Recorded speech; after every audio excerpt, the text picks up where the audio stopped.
Good morning, good morning. Happy Wednesday, everybody. Welcome back. Another episode of Point Forward. We got interesting news, things that happened this past week. Speaking on my former teammate, the Warriors. And what that means for the Warriors' playoff odds. He only got suspended 5 games. I mean, he's suspended for 5 games, and the Warriors are coming off like a pretty big losing streak. Like, damn, that's a lot this season. Warrior, you got to damn near be perfect. Just seeing Rudy Gobert and thinking of protecting Clay, that man's about to burn down all the San Fran. Rudy Gobert wasn't even about to do nothing.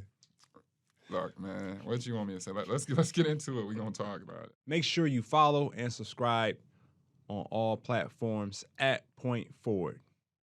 All right, Dre, intro music, please.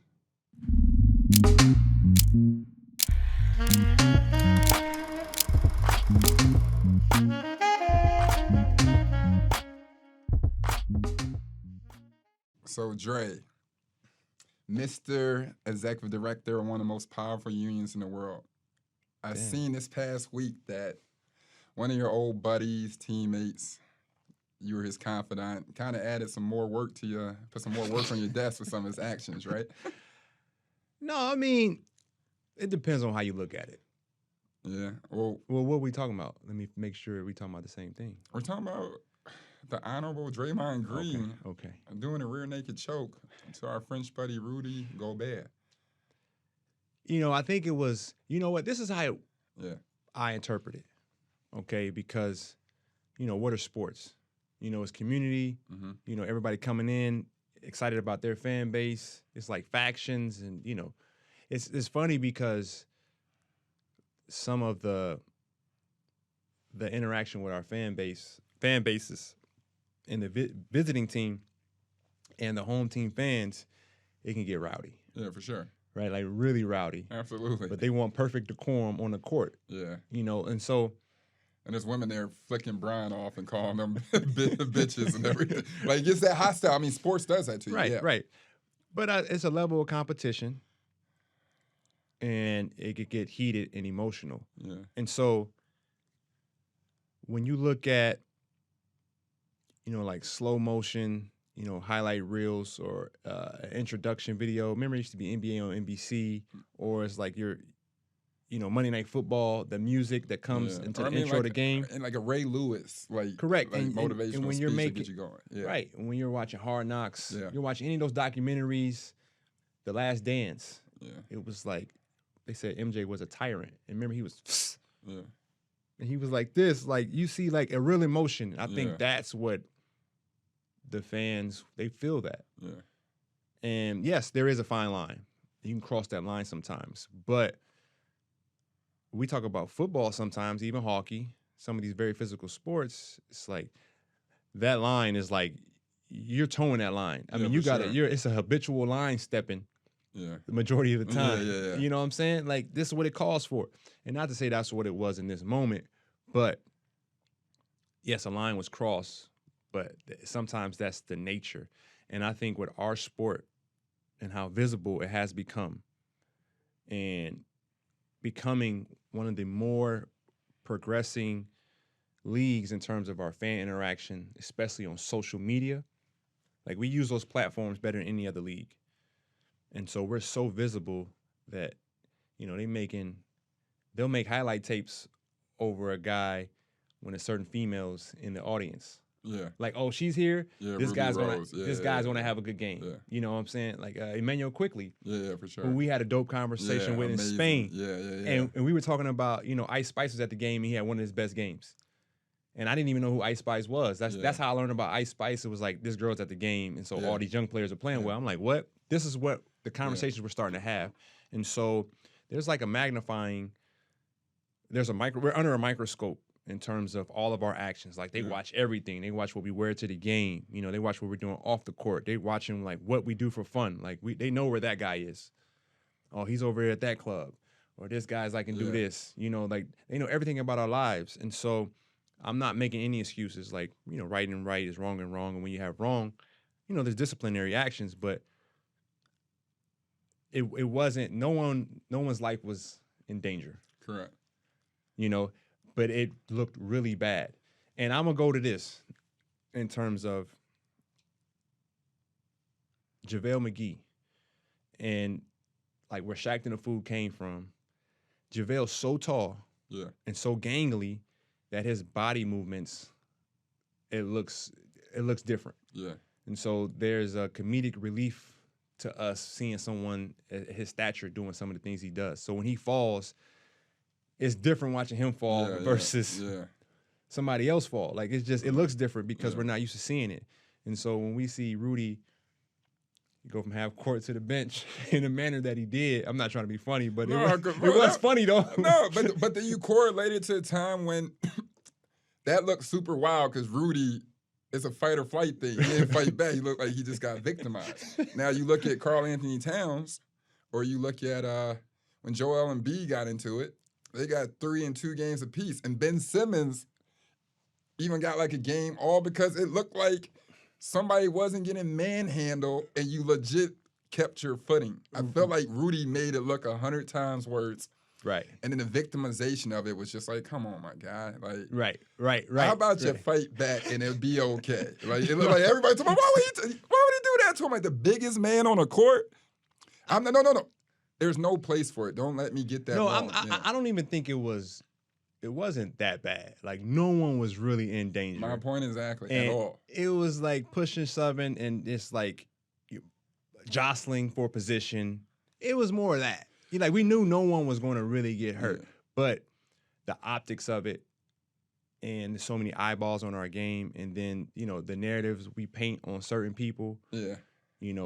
But there needed to be discipline handed accordingly across the board. Yes. And I think it was. I think the NBA is always conscious of like how our game is presented, and that is the business part, and that's what enables our game to grow. That's what enables our game to be translated to the fans. And so everyone played their role in this, and I think here's a tough thing though, and this is what I'll leave it on. The tough thing is, we want our game to be followed so much, and there's a downside to that. There's a downside to that, and so something small will get blown out of proportion on both sides. Like we'll make a spin move dunk the greatest play of all time. And it was like, like we've seen that before. But it's glorified, it's magnified, I would say. But then on the opposite end, like something small, like back in the day. Or you can say this right now, the hockey, they hire people to protect Ovechkin. Yeah. They hire people to protect Sidney Crosby. If anybody bothers them, they get into a fight for them and call it a day. Like somebody going home, sleep. Going home, sleep. At the end of the day, your main man or one of your main guys are perfectly fine and call it a day. Right. Like, that's just boys being boys. But the revenues are a lot different over there than they are over here. So I mean, what about baseball then? You can get you a whole throw something at 100 miles per hour at somebody, and then bring the homies out. It'd be 150 dudes fighting. This is true. So I'm not. I understand discipline and like the money and everything has to like matter. I just think we talk about that, but then you cross over into there's public decorum and then there's locker room decorum, and we both go back. Even look at when Larry Bird got into it, Dr. J. The one thing that made him the most mad was like he was out there fighting by himself. Oh yeah. And he's sitting there like, so where's everybody at? Yeah. We together all the time. We've been through all this. Like, I mean, we played 300 games. You can't take a 2-game suspension for protecting my situation. And that's where I'm coming from as like a brotherhood, the history of it, and when I wasn't mad at Draymond, because it's like, man, that's him and Clay are like this. You know what I mean? You call it a day. The only downside that could be is if Draymond went through all that and 20 years down the line, Gobert and Clay are just kicking it. And Draymond still got some beef. Like, you know what I mean? That would be the worst. That would be the worst thing. But that's how it plays out. And you be like, bro, I just took a $2 million hit for you, and you friends with this guy? But when disciplinary actions occur and you're a new, executive director of the union, what goes into those type of, situations? Like, you're one of the first people that gets a phone call. Like, how does that work itself out? It's your first time really being in that position, and Draymond welcomed you well. Well, they don't call me per se, but, we have all the folks in place where there's player engagement, the great Christian Chin, who's always getting the calls first. Yeah. And then we got our legal team, Ron Klimpner and David Foster. We got a pretty strong team. And so we're assessing the situation just like the league is in real time. And so it's like a lawyer. Yeah. And so when an infraction occurs either in life or at work, work's going to come down with their, what they deem as the right disciplinary actions. And then we're just trying to make sure that there's a fairness to it. Was there ever a time where where a teammate got into a scuffle and you wish you had done more to help? Me? No. I got a question for you. It's funny. I'm gonna tell the time where I felt bad.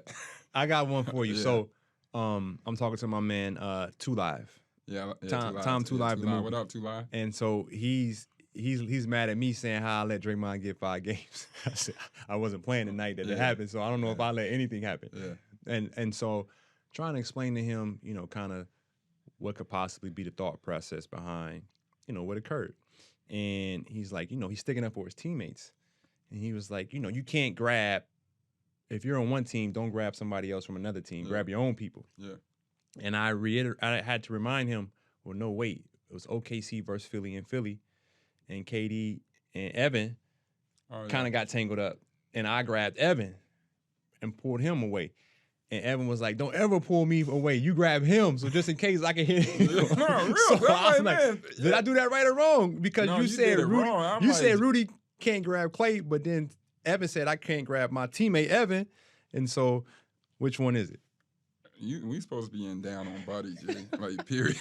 Point blank. Like, you know what I mean? Like, that's it. Like, don't touch me at all. Like, push him too. Like, least you can do. Like, you know what I mean? But I remember a situation happened to a teammate. Like, I'm always usually there for teammates, but I don't know if I saw it or not, but maybe I was shocked when J.R. Smith backhanded Jay Crowder.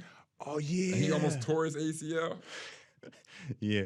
I just remember being there and being like, what just happened? like, you know what I mean? Right. And sitting there and being like, oh, my gosh, like, you just really clear my man. It's like, sweet. But they turned out to be friends, so I'm glad, you know what I mean? So then, like, moving forward with Draymond being out, is Steph still out? Is he still? Steph just played against OKC. That's when Shea. Yeah, just went crazy. Shea, this is what's going to be interesting. Shea, who I posted a comment underneath his IG, this might be my favorite player, my new favorite player, like all the young cats. He posted, I felt like E40 in the Bay because I was going dumb. Yeah. And he had all his clips. Yeah. And I love the competitive spirit, but he just might have woke up a sleeping giant. And so I'm interested to see like the next 5 games for the Warriors. Yeah. I'm gonna pay close attention to that. No, I definitely want to pay close attention. You know, it's just tough to start the season falling behind. You know what I mean? Well, they started out the gate quick. They were like 5-1, 6-1. And then now they lost like 6 straight. Clay's not shooting the best, and it's coming in the middle of like a Draymond. Right, but Wiggs just had a 30-piece. Yeah, Wiggs woke up. Clay always takes the first 3 weeks of the season. Yeah, Clay is always, he gets off the slow start, so it's getting blown out of proportion, and then. Yeah, CP's playing well. CP's holding them together. And Draymond's been playing well. Draymond was playing well going to that. He was 15, 18 points a game. Like, he was scoring the ball. And so they got a good team. It's got to click. Yeah. It's got to click, and so we'll see. So after the suspension, the 6-game losing streak, and some of the tough, like, shooting woes from Klay Thompson, what does this mean for the Warriors' playoff odds? Are you nervous about them making it? Is this something they should worry about, or is this just a regular, just rough slump to start? The Warriors started off at minus 475 to start the season. At one point, improved to minus 800. Now they're back to hovering around where they started at minus 425. Yeah. I think they get in. They have a really good team. They just got to – they'll go through streaks. Yeah. It's like I said before, early in the year when we were talking about odds, I said – they could be a team that wins the championship, or they could be a team that misses a playoff. I think I said that on First Take. Yeah. I said they'll have crazy swings on both sides. Like, they'll look scary, and then they'll look vulnerable.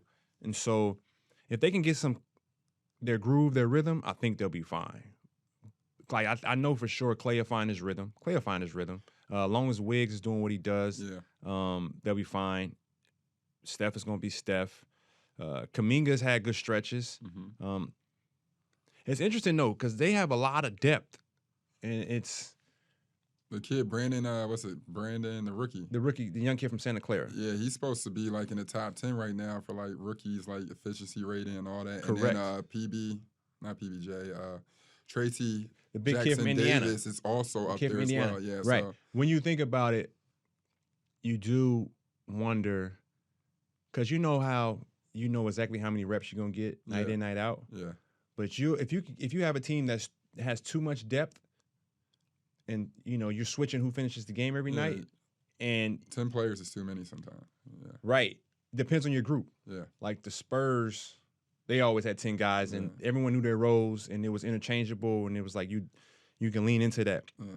But you got guys going for contracts. You got guys who are entering into the third years who's trying to prove themselves. 2 young guys. You got a rookie who's trying to prove themselves, trying to get on the court. You know, you got all those things going on. You know, CP's in the last year of his contract as well. You know, he doesn't have to prove anything, but you're still trying to prove things. You know, you might have a guy like Clay's in his contract year as well. You know, didn't get his extension. And we all know how mentally fatiguing that can be, regardless if you're thinking about it or not. I'm not saying he is. We're all human. That's a part of it, you know. And then you mix in that, the pressure of making the playoffs, and then like the play-in game, which is his own pressure within itself. And, you know, they've entered numerous playoff games, and it hasn't to start hasn't been the best situation to ask for. You look at the West. Yeah. I was surprised when I saw Dallas was 2 in the West. I'm like, oh, Dallas was second in the West. Houston was 6th in the West. Dylan Brooks, baby. OKC is playing very well. Bro, they got 4 like playmakers at all time, bro. That's a joke. Like you can't even find NBA teams now with 4 playmakers. You only find 2 of them. Right. Right. I mean, the Lakers are low in the West. Yeah. Phoenix is low in the West. The Warriors are low in the West. Yeah. And so we've said this before, like this year in the league, it's felt like one of those years where it feels like a football year, where anybody can win. And I think you see it's reflective in the viewership. Like numbers are up crazy in attendance, viewership, in-season tournament. Looks like it's working. Besides, you know, seeing an all-red court and you get a little dizzy. But other than that, like it's looking like anybody can win. That's real. I want to ask you a quick question. I wish we had the eyes on this because it's relevant right now. But our young boy Jordan Poole. Mm-hmm. What do you think, you talking about the season, how it's been going, what do you think the odds of him really getting traded? Do you think there's something going on? And if he did get traded to like Miami Heat, how would that raise their chances of elevating and, you know, having a championship year like they always, you know, assume and wish for? Yeah, well, it's hard to go from a championship team to a team that's just used to losing. And that culture of it. And we've had those conversations all summer. Are you ready for what you're about to take on? And it's like the ultimate level of maturity in terms of, like, how do you respond to losing every single night? Or how is it to respond to that spotlight on you when you're losing every single night? Right.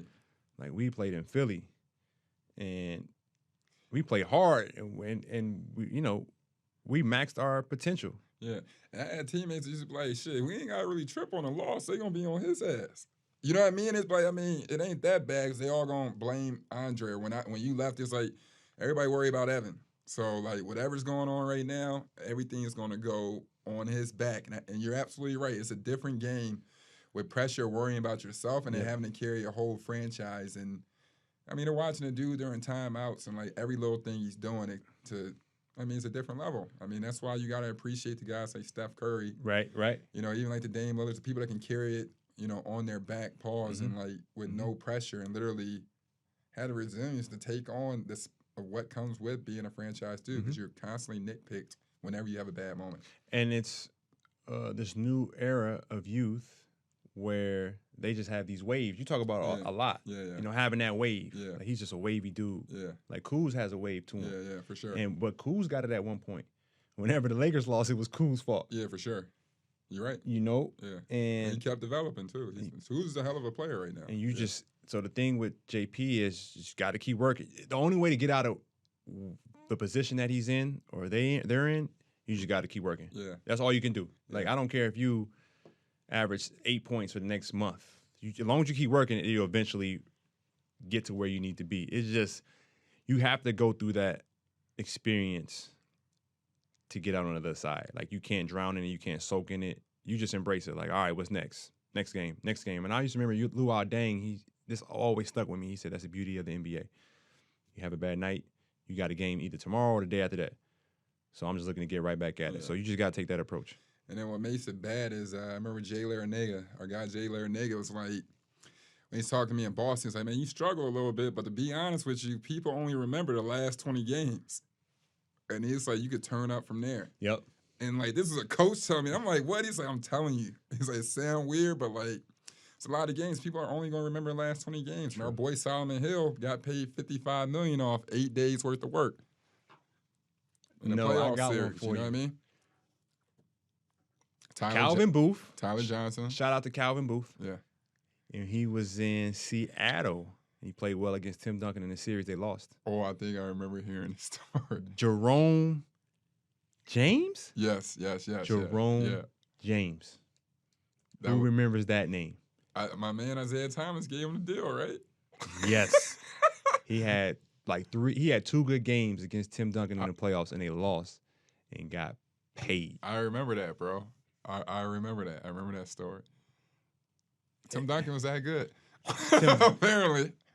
And so that's like LaVoy Allen having that good. No, LaVoy was good. Don't get it wrong, but he had that good series versus the Celtics. Yep. And they paid him a lot of money, and that basically was his NBA career. It happened. Like, you just need it. Like you saying, like, give me a good stretch. It's like, I see something. I can untap that. Yeah. And Jordan Poole, he's so fun to watch. Mm-hmm. And you know how fun he is, much like the Warriors as well. I mean, let them get hot. It's over. You got to wait till they're done cooling off. Yeah. So. In the NBA, the game can change in an instant. But no matter how the action unfolds, you know DraftKings Sportsbook has your back. This week, new customers can score $150 instantly in bonus bets just for betting $5 on basketball. Win or lose, you get an instant dub. Download the DraftKings Sportsbook app now and use code POINTFORWARD. New customers can get $150 instantly in bonus bets for betting just $5 on basketball. Only on DraftKings Sportsbook with code POINTFORWARD. The crown is yours. Gambling problem? Call 1-800-GAMBLER. In New York, call 877-8-HOPE-NY or text HOPE-NY 467-369. In West Virginia, visit 1-800-GAMBLER.net. Please play responsibly. In Connecticut, help is available for problem gambling. Call 888-789-7777 or visit ccpg.org. On behalf of Boot Hill Casino and Resort, Kansas, must be 21 and older in most eligible states, but age varies by jurisdiction. See DraftKings.com/sportsbook for details and state-specific responsible gambling resources. Eligibility and deposit restrictions apply. Bonus bets expire 168 hours after issuance. Terms at sportsbook.draftkings.com/basketball terms. Point forward. This next interview, we shot in Spain, actually. It was beautiful out there in Malaga, NBPA event. Shout out to my man Mateo Zaretti and the Sanctuary. Was able to sit down with Jaylen Brown and Donovan Mitchell, talking about the new wave of NBA players and how they plan on taking over the NBA and how it's more than just being basketball players and their influences off the court. And whenever you do, don't forget to subscribe on all channels. Follow us as well at Point Forward.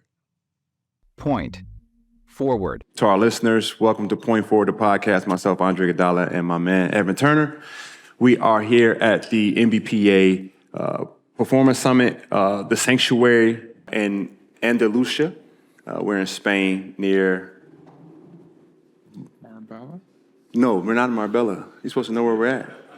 Malaga. I've been saying Magala. I've been saying Malaga. Mayaga, Mallorca. Yes. Somewhere beautiful. Yes, but there's this beautiful setup where performance and mental space, players can travel the world, get a great workout, also seeing amazing, beautiful places, also have great conversations with up-and-coming tech companies. We've been talking about data around athletes. It's just been an amazing to see, performance and retreat and how the NBPA is advocating to players to own their summers. And what better way to have the conversation with the new faces of the NBA, which I really want to dive into with Donovan Mitchell and Jaylen Brown. Thank you for coming on as well. I know we've been really excited to have conversations. We've been looking for you for forever. And I just wanted to, kind of start with, why here? Why take the time out your summer to come out here and work out? I think the biggest thing, first of all, you said it, like owning your summer, doing it with the PA. Obviously this is my first year on the committee. We just had our meetings in Vegas. Not only can I come here and speak, obviously, and get to meet new people, connect in a different country, But you also, get to spend time with my family, bring them to a beautiful place. This is my 5th time in Spain, 2nd time out here. So first time with the PA, and I think it's something that, when we were talking about it, my family, I was like, I couldn't turn this down. This is the opportunity to, obviously us too, you guys, got a bunch of other guys who are here. The facility is phenomenal. And I had no idea. You see the pictures when you're back home and whatnot, but to be here, I'm planning on making this a yearly trip. Yeah, exactly. Owning your summer, I think that's the key to our off season this year. Also, just talking about player expansion, like seeing the world so the world can see you. And you're talking about our brand as a union becoming more global, athletes in itself capitalizing and monetizing off of the global activity going on. All important. Like the NBA is expanding their brand, et cetera. We don't always get those decisions and we don't always get those phone calls of how that's handled. But here at the sanctuary, we get to control our environment, who we do business with, who we invest with, player technology, real estate, and anything else that comes with, being able to set up in a place in a whole different part of the world. You guys talked about, obviously you're some of the top basketball players in the world, and you're here to, expand your brand and everything. How important is that to you, to be known as more than an athlete? I think it should be more normalized. I think sometimes it's a fear attached to being vocal, having political agendas or talking about things that are controversial. But in my opinion, athletes got the most influence in the world. When you're able to speak on these certain things, things move, things change. And how the system is set up, a lot of different things, they want to keep the athlete, in a sense, pacified. Don't want you to use your voice, don't want you to be political, don't want you to be controversial, don't want you to make statements. Why? Because it's a business, and we're here to capitalize off of that business. And it's almost in a sense that we're not smart enough to figure out our own value, right? So as we start to talk about not just these leagues, these talent agencies, these media companies, these record labels, they all are built off the influence of us, right, globally. And the more we understand how to make decisions and understand our value and speak on certain things, the more we'll be able to control our own narrative. Yeah. I think, what's start like with us too, starting really you look at how young the voices have gotten. I think the COVID year really showed me a lot more. I always spoke on things, but I think when we went down to the bubble, and it just, people talk about the bubble to this day, about how much our game during that summer, and obviously all sports, but especially the NBA, like how much that impacted their time, and that for me was like, wow, like we really made an impact as far as just being vocal, being global, and what we did, opening the arenas for people to come in and vote. Like that was huge. That was something we had never thought about until that moment. We all sat in a room and we talked about it. And that right there, changed the dynamic of, the election. You know what I'm saying? And, for us, that showed me more than anything. I'd always known we had a voice, but that for me really showed. And I think, you look at, and I give a credit to our young people, and that's why I spend a lot of time talking to young people. It's like they're not afraid to speak on things, you know what I mean, and learning and educating themselves.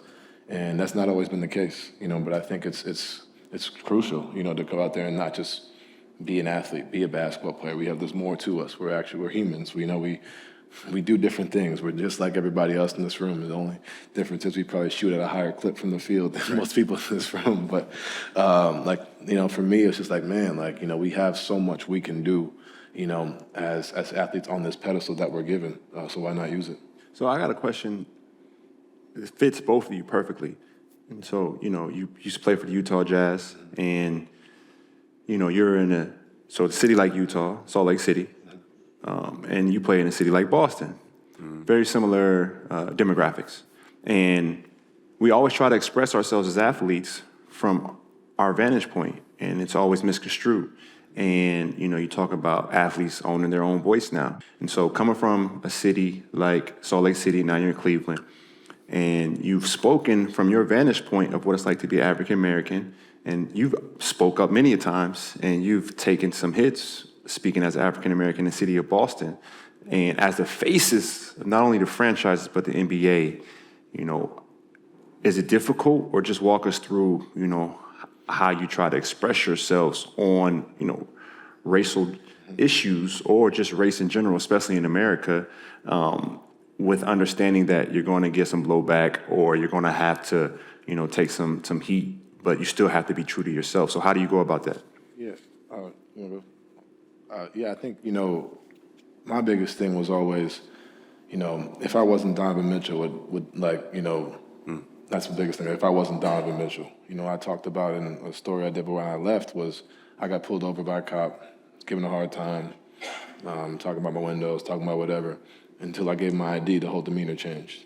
You know what I mean? There's instances when I was out there, and like you said, there's majority of a Caucasian state, you know what I mean? Not many African American, maybe 1-2%.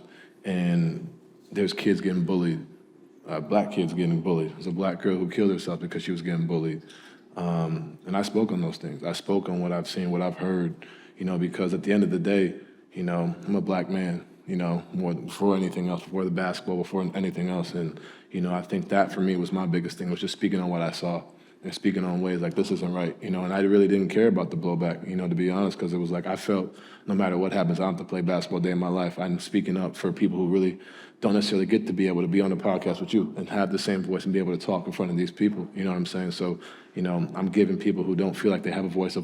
And, the one thing that I always say, and I tell people this, and it kept me going, was the amount of people that always tell me when I see them, like, thank you. Mm-hmm. And, thank you for speaking on certain things. No matter how many times, because it gets hard. And he'll tell you, like, it feels like you're on an island at times because not everybody wants to speak on it, and it's not for everybody. It's not everybody's, in everybody's, reign to do that, and I understand that and I respect that, but in the same token, it's hard, especially when you got to go play 82 games and be that guy every night. Right. You know what I'm saying? So that's one thing that always kept me going is you have people you've never met, don't want a picture, don't want an autograph, just want to say thank you. I agree. To add to what, what's your name?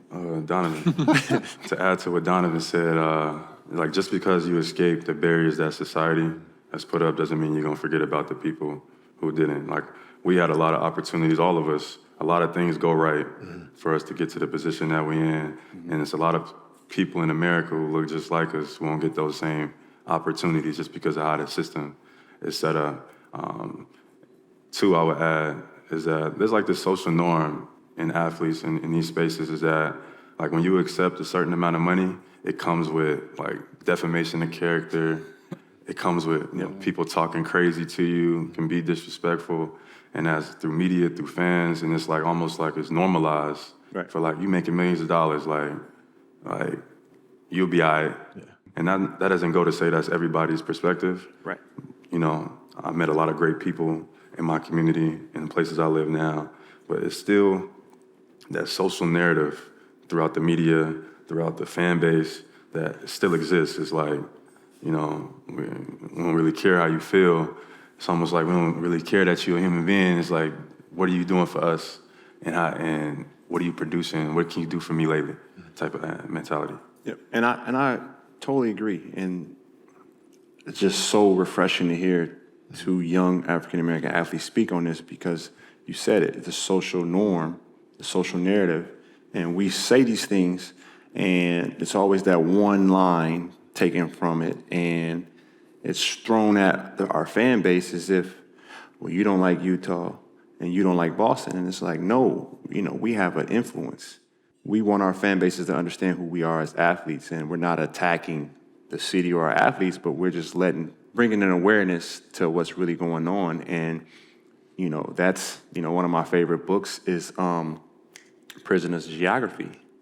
If anyone gets the opportunity to read that, and I need to cut off that too. Yeah, and it's, to add to that, it's just being a voice for the voiceless. It's not just the NBA, it's in corporate America as well. Mm-hmm. There's a bunch of people who are working, making a living for their family, existing in spaces, not just in America, but all around the world that kind of feel that same, I want to say oppression in a sense.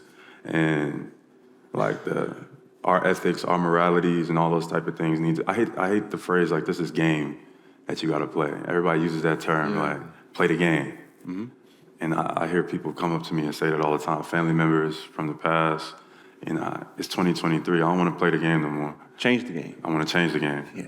But what comes with playing the game is almost a subtle conformity in a sense where you got to talk a certain way, act a certain way in corporate spaces, be a certain way instead of being yourself, right? And then as an athlete, in this generation, you see so much more athletes more comfortable breaking out of them, paradigms that's been constructed for you to look like and for you to be. And you could be professional and still be yourself at the same time. Don't go with the flow, be the flow. It's one of my favorite Jay-Z lines. That's real. So that's hard. You stumped me. I low-key was going to ask a question, too. But I want to know, you guys both enter Utah. You both enter, obviously Boston.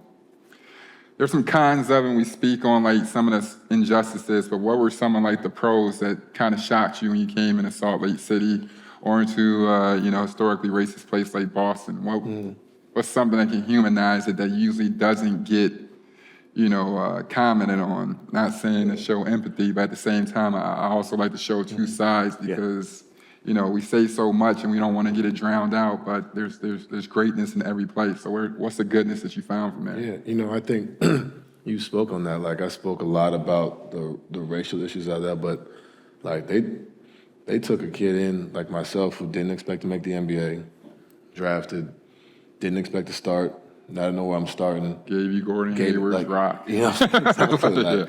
And just gave me an opportunity to grow and play the game. And, I didn't play in a major city, but for me, it was like, I was like huge there, but they left me like be, you know what I'm saying? Which I always ultimately respect. They allowed, you really show how much they appreciated you. They would talk to you and whatever, but it wasn't, I can't get to my car. I can't get to my spot. You know what I mean? There's kids every day. I pull up to the arena. There's one kid in particular named Josh who's been there every year. Every time I pull into the arena, he's right there, like waiting for me to give him like a little dap or a hug or whatever. He's always right there. They go out to eat. They show love. Like the amount of love you get, was incredible. And I came from Louisville, where it was like we were the only sports team in town. Yeah. You know what I mean? So it's kind of similar in that way, but like they also let you be human. You know what I mean? And kind of gave you your space. I go to Target, start shopping. You know what I mean? Go to the grocery store, like do whatever, like, and it was cool. Like, you know what I'm saying? So, not saying I don't get that in Cleveland at all, but like, for me, like that was one of the things I really enjoyed. There's obviously, I don't ski, I don't hike, I don't walk in my free time because I'm pretty tired from my day job.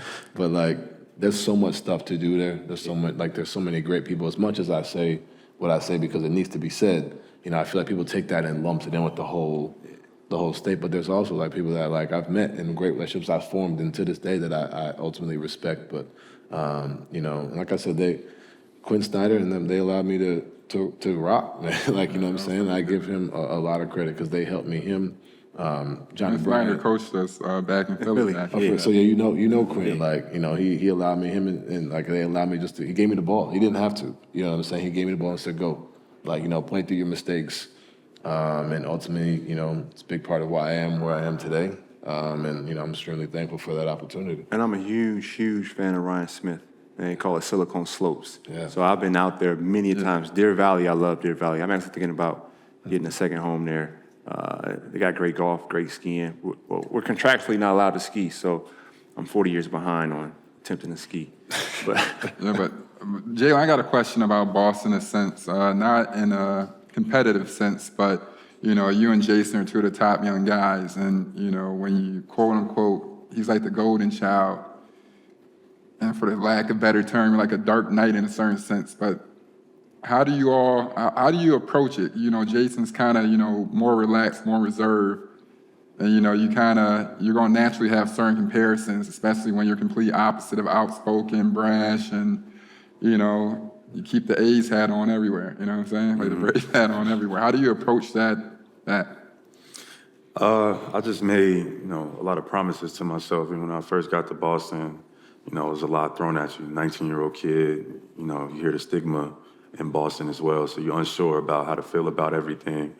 And it's like this innate pressure that you feel to be somebody you're not, like overcompensate, change the way you speak, your colloquialisms, everything. And I just was like, you know what? I'm not doing that. That's just not about to be me.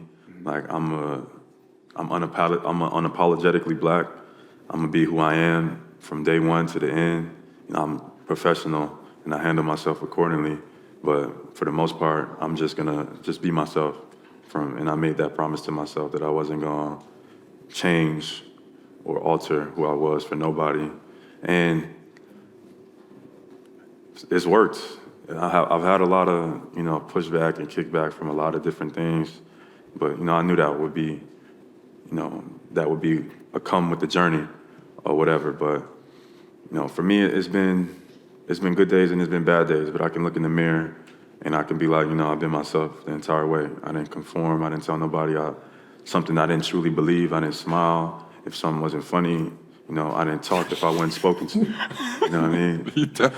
I coached Jaylen for 1 year. I didn't really coach him. I was just there, and he showed up. And I put it on my, on my LinkedIn that I was a coach. But he definitely was like that. And, to be here and to be able to, have a relationship with you, open up, it always made it, way easier when you let people in, because when it's the other side, he might walk in, I'm like, man, I'll catch him at 4 p.m. I won't catch him. At 9 p.m., he'll be walking in slow. I'm like, who pissed in your orange shoes? You know what I mean? But I feel him when you speak on everything you're talking on. It's like, what's there to smile about sometimes? It's hard, man. Like it really is, and I speak on it from my platform, and I don't want to be insensitive because people are like, man, you get paid millions of dollars to do this. I don't want to hear it. I got to go to corporate America, got to go to work, and I got to deal with the same things. Like, it's just like to have to be, I don't like, to have to be somebody that I'm not. When I walk in, you feel like this overwhelming, sometimes to be in these spaces because like, a lot of these companies, organizations, corporations, et cetera, sometimes it's a lack of like honor and nobility that exists within. Or the gatekeeping. Like where I'm from, like you walk through the front door. If you want to come to my house, you come through the front door, you shake people's hands, you look people in the eye. Like all the back door, let me come through the side window, let me come through at an angle, trying to find an angle. That's what culture vultures do. And when you break down like the NBA and everything, we're like the most popular sport. If you even look at like, not even coaching, it's basketball trainers. Like think about who's trainers now and everything. Everybody wants to jump on because you said when it comes down to it's business, it's culture, but like it makes up for the coolness or the lack thereof. And you see a lot of people in the culture now coming part of the league and throwing on Dior that they never had prior to, or, hanging out with kids in certain areas they would have never went to and calling it cool, And that's what we're kind of at right now. You're at right now. We're under attack right now.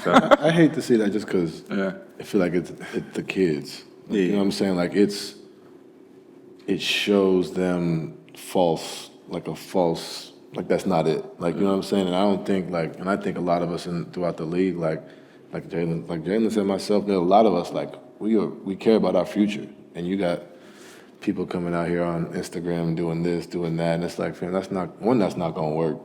Like two, as a move like that. Right on his Don. That's not gonna work. And it pisses me off because, like I said, like I told you, like I want to coach in high school one day, because ultimately in my opinion, that's the most critical time, like right before you go to college. Because once you get to college, it's kind of figured out from there. But that right there, like what you learn at the high school level and what's being taught and what's being said, is just like, and what's being shown, is like no, it's really, you don't gotta, like, not everybody's Kyrie. Like, you know what I'm saying? Kyrie's a special human being. Right. You know what I'm saying? Like, not everybody's Kyrie with the basketball I'm talking about. Like, you know what I'm saying? Like, you don't need to be doing all these different dribble moves, different things. And also, like you said, you don't need to be wearing Dior at 15. Like, it's cool to just wear sweats and get your, can I curse?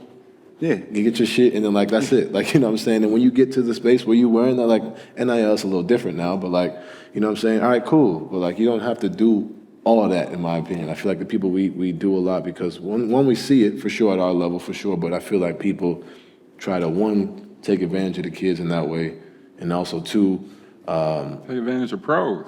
You're right. I mean, yeah, if we're being honest, it still happens. Yeah, like seriously, pros. It's right? crazy. Ones right now. Like right now, bro. That's what I'm talking. I'm not even talking about the kids wearing Dior. Get your No, that's what I'm talking about. I was just because I see it through the kids. Because I work out with high school kids a lot throughout the summer, just to kind of tell them what I'm telling you is the same thing. Like I didn't do that, and I know damn well he didn't do that in high school. You know what I'm saying? But like, and then God bless you. Like, that's because of what he's done to get to this point. Like I said, I've known him since high school and I've seen it, you know what I'm saying? So I feel like a lot of kids now, when I speak to them, they feel like they have to, that's why I speak on the kids, because they feel like they have to do all these different things that they see. But you're right, it happens at our level too.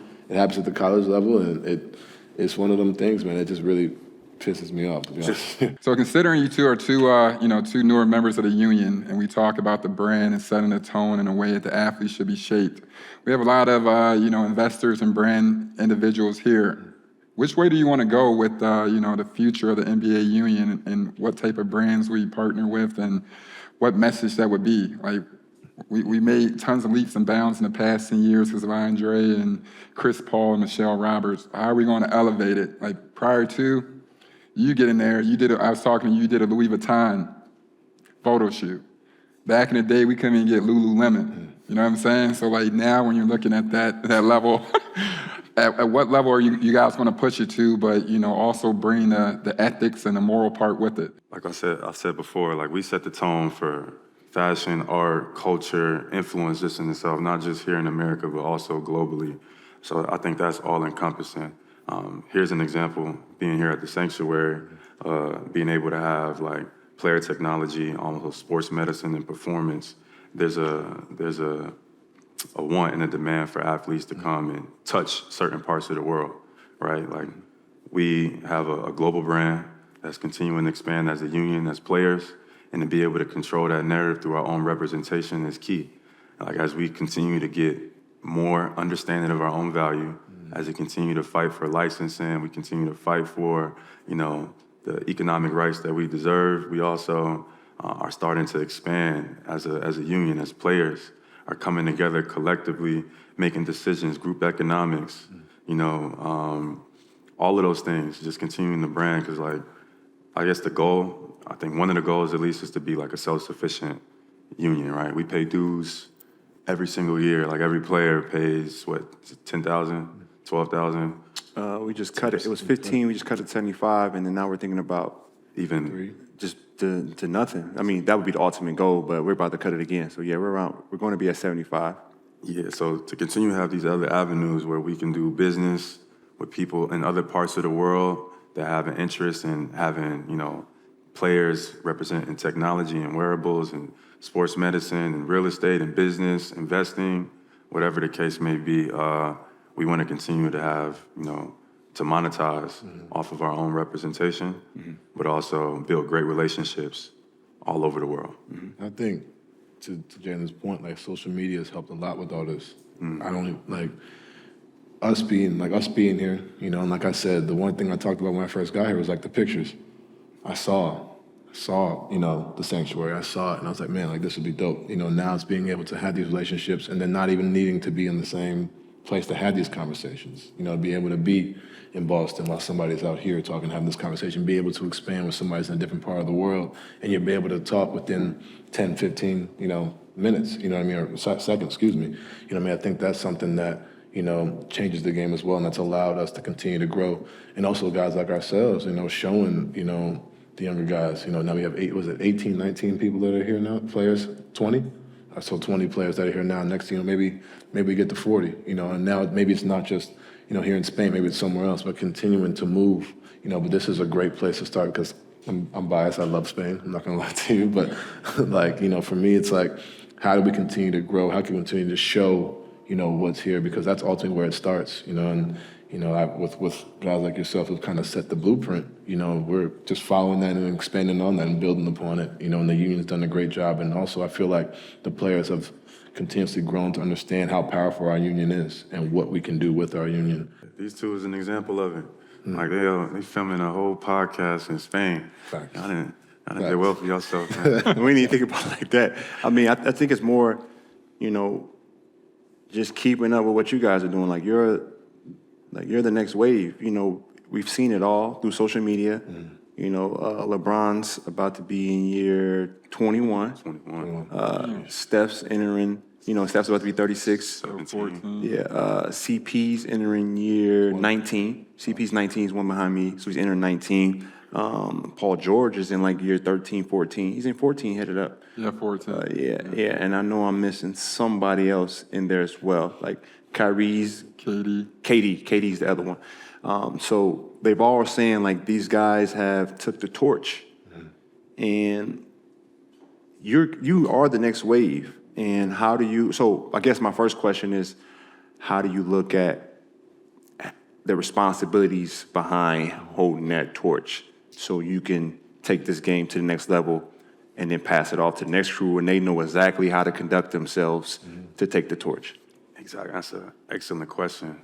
Because I think what taking the torch is improving, how athletes are perceived, how we're valued, and how we do business going forward, right? Like, a lot of times we are, isolated. We got certain guys that are more monetizable than others, but even looked at as a collective. Like, what does it mean for an athlete during his career, during his tenure, from start to finish? A lot of times, once an athlete is done playing, it's just like a fall off a cliff, right? You see a lot of them lose predominant amount of their wealth in the first 10 or so years, and then there's not a lot of avenues that are there in place to make sure that they continue to have revenue streams. So learning about, what it means to be an athlete is also learning about what our value is.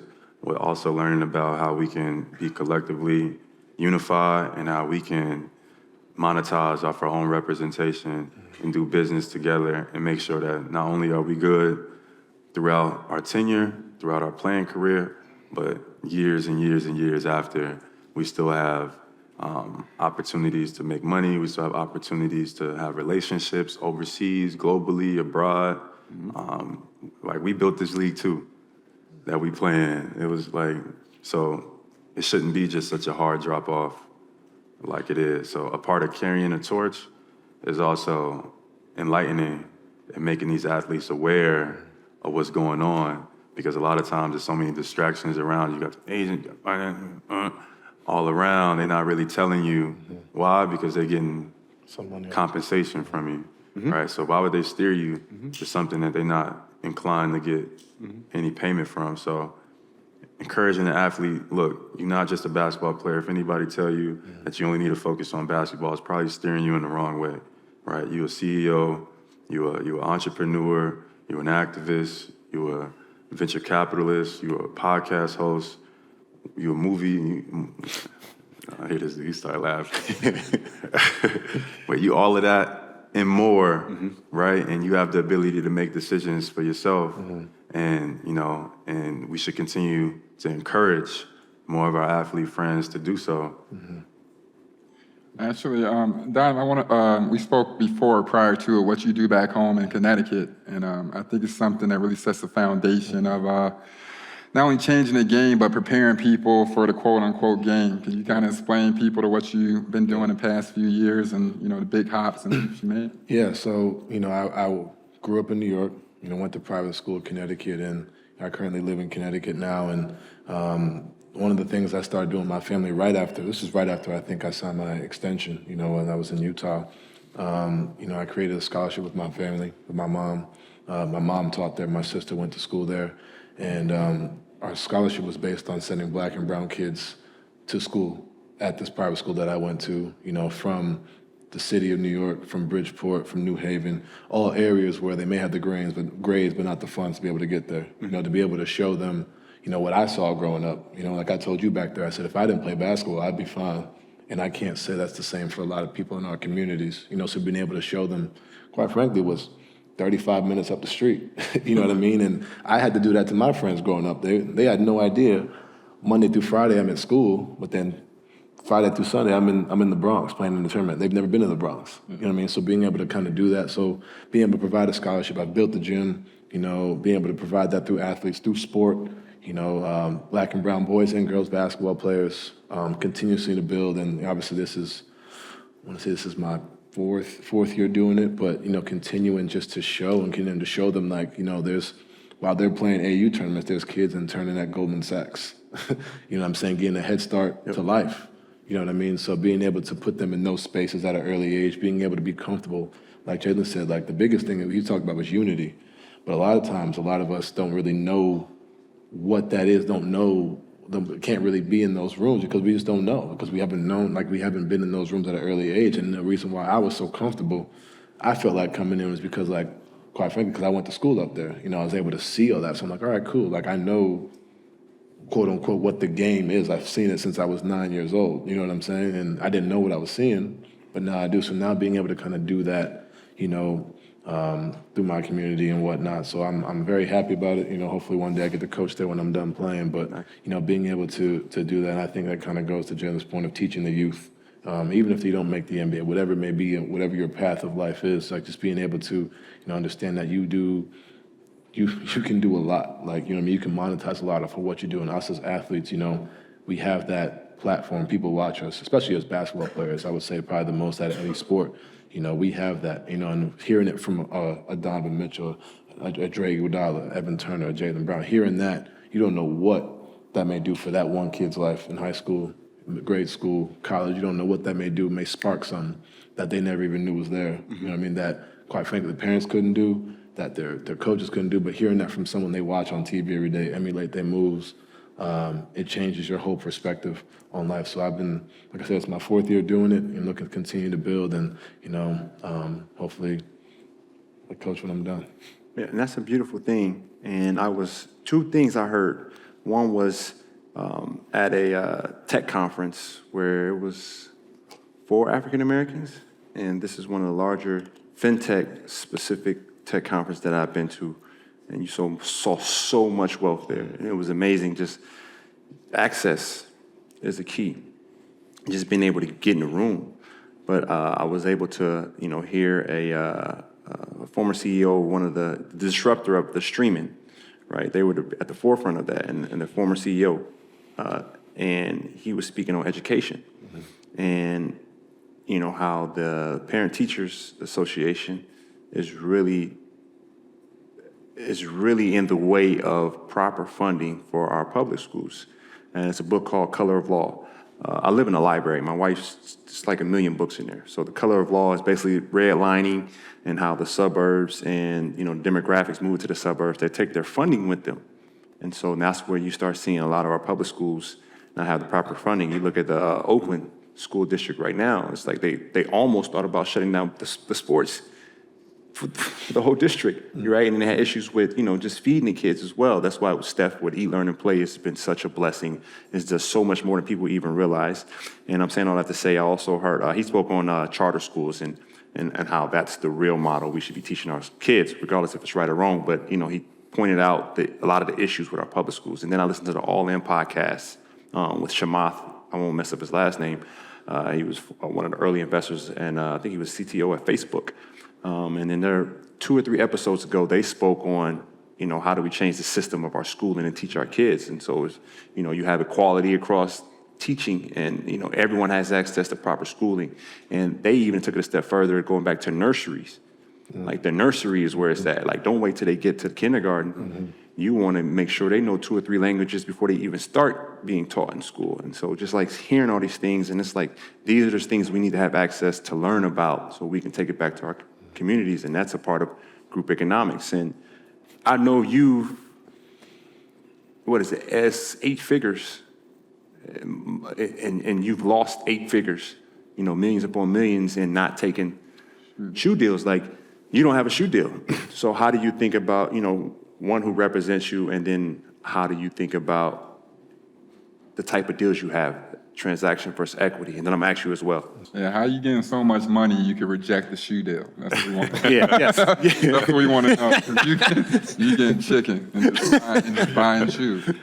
To start the first part, where you talked about funding, like in Oakland, like the thing is, the funding is there. What do you think all our tax dollars go to? It's just Especially in state, because I pay some of them, a lot of them. It's just that Oakland not getting it. You know, it's just certain places that's not getting it. And like in local politics, you got people who are making decisions on your behalf. And if you're not active, if you're not using your voice in those policies and those things that are being incorporated, those resources get allocated elsewhere. Like the funding is there. It's just that those decisions on where that funding is going, a lot of times it's paying MF salaries. It's just getting paid X amount of these salaries, but that funding should be going to this neighborhood. But until you care about it, Right. until somebody else care about it, and it's going to go under the bridge. And this is part of our voting initiative that we spoke about. We're getting everybody to vote. Super important. And on top of that, you know, educational inequalities is something that I've talked about. I've done lectures on Harvard, MIT. I talked about how, you know, public schools, America, you know, how it's an idea of that, you know, some people got to win and some people got to lose in America, and that's filtered through our education system, right? It's just like, it's not a coincidence where certain people end up in certain places and certain people don't. And it's kind of filtered through our schooling system, through what they teach, the curriculums, through what the government improves. You know, teachers in public schools, they have a standard curriculum that they have to teach, like uniform. And if they try to teach outside of it, they'll lose their job. Yeah. You know, and a lot of times those curriculums is boring, super dense, overcomplicated. 3 days for African history. You know what I mean? Like all that. And it's designed to make you feel like, you know, how many people, like, especially for the ones watching, if you raise your hand, like how many people felt like when you was in school, half the stuff you was learning, you wasn't retaining? Like, if you ask that question to most people, they'll be like, that was me, right? Then, you know, what messed me up, what was crazy, was like how many people know that that's by design, right? Is that certain people are gonna be the next legislators and next political leaders, government officials, they want them to reach a certain amount of wealth. And then certain people, they gotta fill, you know, our vocalization jobs or our prison industrial complex. So it's like a funneling system. And it starts from soon as standardized testing starts kindergarten, pre-K, nursery, and that's how the system is set up. So when I got wind of that, like when I started learning about hegemonic racism and stuff like that, hegemony, and I started to realize that, you know, bigotry is not defined by like, it is by like confrontational stuff. Like if I'm walking down the street, you don't like how I look, you don't like how I walk, you don't like how I talk. Like I can care less what you think about me, but like let my kids go to school. I don't got no kids, but let us get resources. Let me get a loan for a house. Let me be able to have an equal due process when I apply for a job. Like these are the things that affect someone's social mobility and their ability to maneuver and to grow within a system. But these are the hegemonies that people face behind closed doors because you can't see it, you think it don't exist. Right. But you know, everybody feel it. Everybody know. It's old now. I'm talking to 12-year-olds, they feel it. Yeah. You know what I mean? Yeah. I want to stay on there with the shoes. I just saw your new shoe. Thank you. So congrats. You're in 8th shoe, right? Five. It's still 71. It's still $71 or no? No, his Or that was just a special edition joint. His shoes for cost a the- lot now. All right. No, but they had a $71 joint after you scored the 71. Oh, yeah. I almost Dope. bought them for that. Appreciate I it. liking that. Yeah, Y'all go cop them new Dons, man. I'm a fan. Like it's really hard for me to like a basketball shoe, but they got your fifth one right. It's really I cool. appreciate it. But I really want I'm to. happy What with about the fourth, the third? You heard him, right? I mean, I got some of my best friend's shoes. I'm not wearing those. I was just saying. They're like, and then I know some of some, I shouldn't say teammates, former, current. I got some teammates or former teammates. Steph Curry 2s with some shit. I didn't say that. No, but, you know, Paul George had a shoe that sold really well. And you saw there was the commitment, just the water got turned off. Like he doesn't have a shoe anymore. Like now he's just gonna wear Kobe's, you know? So, right. And so I bring this up because for you, I know your situation is different, I'm gonna ask you about it, but for you, you know, what are you looking for in your partner? Because our sneaker deal is the largest deal for an athlete in basketball, at least. And, you know, for you to have 5 shoes is a really big deal. And I hope you know that. Like, that's a huge accomplishment. That's why, you know, I want everybody to clap. So, you know, what are you looking for in the company that you're partnering with, and what is that process like? You know, first and foremost for me, you know, you joked about it, but I made sure that my price standpoint stayed the same. You know, went up $10, but like I stayed at $100 because I want every kid. And like I said, I went to a private school. You know, I went to public school for maybe 3 or 4 years. And one of the things I could speak on was everybody having bronze, Kobe's, and having different colors. You know what I mean? Being able to say, I got the Grinches, I got this, I got that. So for my shoe, I was like, look, I wanted to be affordable. I wanted every kid to be able to get 10 different colorways if they wanted to. That was my thing, being able to give back just for the youth. I don't care about kids our age. I'm not worried about that. Like, you know what I'm saying? The youth is where like for me, that's where I really, you know, like focus a lot of my time. And the brand, when we worked with Adidas, that was the biggest, that was where they were trying to head to. So it worked out perfectly at that time. And, you know, I appreciate them because I had people don't notice, I had a deal that was 4 years long, my rookie year. After my rookie year, they changed it. They ripped it up and said, we're going to renegotiate. They came to me and said that. I didn't know, quite frankly, I didn't know nothing about what they were talking about at the time, and I had to have somebody come in and explain to me, all right, like, this is dope, doesn't really happen. So I'm like, all right, cool, you know what I mean? So being able to do that with the shoe. And then for me, I want to just be near and dear to me. You know, I want it to be, like I said, my values are about giving back to kids, the school situation, you know, and that's all I care about. You know, monetary, it's great. I'm very appreciative. They do a lot with my charity. But all in all, like, I don't care if I'm the highest selling. I want to be able to give back to kids and make sure they're able to just to wear basketball shoes. And like you said, as we've gotten better, I've become more involved with the process. I love how my shoes feel, I love how my shoes look. You know, and I think for me, that was one of my biggest visions, was just being able to make sure kids just have basketball shoes to wear. And, you know, when I have my camps, I go different places. I go to China, I go different places. I'm able to see kids wearing my shoes, and it doesn't get old for me. You know what I mean? And with my brand and Adidas, and, you know, we've worked hard at trying to find ways to not only give back, but also make sure the room that I speak in looks like there are people that look like me in there. Right.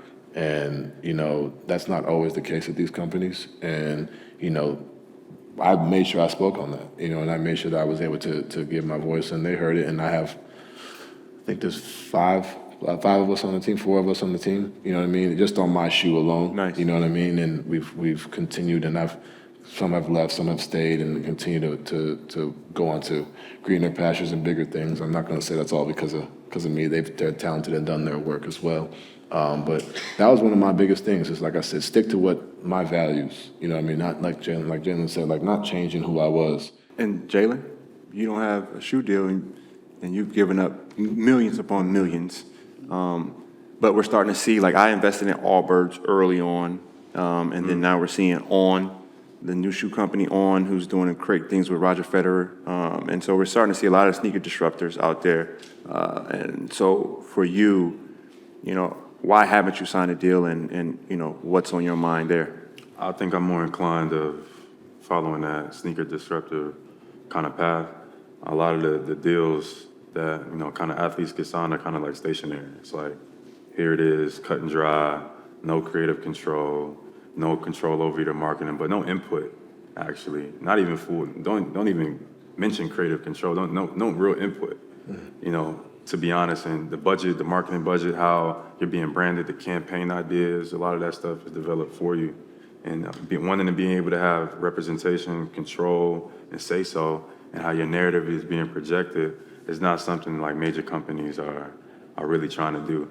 And then also just how a lot of these things end with players. I think a lot of times some players have great deals, and they should take advantage and monetize as much as they possibly can. Like, I'm proud of my brother, he got 5 sneakers, that's nothing, there's no short of that. But then how it ends, right? Once you get to the end of those deals, where maybe your influence has dropped and they're looking at the new one, how do they treat you on the way out? Correct. Like, I done had conversations with Tracy McGrady, with T-Mac, who's no longer with Adidas, who had one of the, you know, best-selling Adidas shoes of all time. One of the first low tops. It's one of the first low top shoes too. Right. Yeah. And, like, you know, the drop-off of how they treat you when they're done with you is an issue for me. But I think this is an amazing conversation, and hopefully we didn't go dive too deep, but I think it's just, we want folks to understand who we are as athletes. We really care about our brands. We are really precious about not just our individual brands, but the brand of the union and the NBA, because we are partners with the NBA, and we want to make sure that the players get all the information and how truly valuable it is for us to have reverence for the game, a passion for the business. You know, we've seen it all, you know, from the ups to downs, you know, folks trying to partner with us, to use us to raise their level of notoriety. And, you know, we have to hold ourselves accountable, but we have to also see these things coming to light when they do, and, you know, nipping them in the bud. So with that being said, I really want to truly thank you two gentlemen as the current and future faces of the NBA. The game feels like we're in a really good place. And I just really want to thank you for your time and joining the pod. And thank you.